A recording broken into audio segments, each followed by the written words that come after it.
ইয়াউদা, আপনি এই মুনাফিকগুলোকে দেখবেন আস্তে করে মাথাটা ঝুঁকিয়ে তারা ময়দান ছেড়ে চলে গেছে।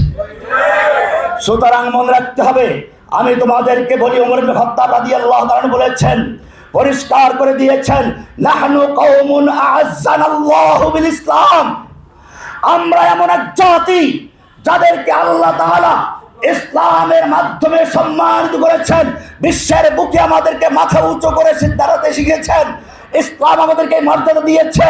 ফামাহমা ইবতাগাইনাল ইজ্জাতা বিগাইরিহি, যখনই আমরা ইসলাম বাদ দিয়ে অন্য কোন তরিকায়, অন্য কোন পথে, অন্য কোন সংবিধানে, অন্য কোন নীতিমালায়, অন্য কোন কমিশন তৈরি করে ইজ্জত তৈরি করার চেষ্টা করবো, আল্লাহ আমাদেরকে তখন অপমান করে ছাড়বে।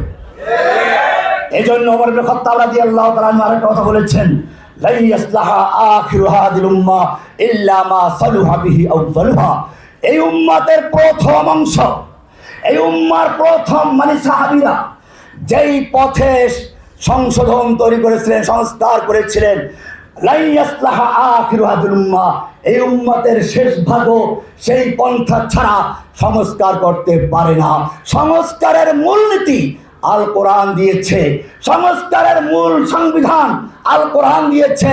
কোরআন হচ্ছে মানবতার সনদ। কোরআন মানুষের জীবনের নিরাপত্তা দিয়েছে, মানুষের মালের নিরাপত্তা দিয়েছে, মানুষের বিবেকের নিরাপত্তা দিয়েছে, মানুষের বংশের নিরাপত্তা দিয়েছে। যদি সত্যিকার অর্থে সংস্কার চায় তাহলে আবার মানুষকে ফিরে আসতে হবে আল্লাহর দেওয়া সংবিধানের দিকে। এছাড়া কোনো সংস্কার হতে পারে না। আমি আপনাদেরকে বলবো, আমরা এখন থেকে যেভাবে এই জুলাই আগস্টে একটা বিপ্লবের মাধ্যমে এক স্বৈরাচারকে হটিয়ে দেওয়া হয়েছে, ঠিক তেমনি ভাবে আর একটা বিপ্লবের মাধ্যমে আল্লাহর কালামকে, আল্লাহর কোরআনকে রাষ্ট্র প্রতিষ্ঠা করার জন্য আমাদের ময়দানে চাপিয়ে পড়তে হবে।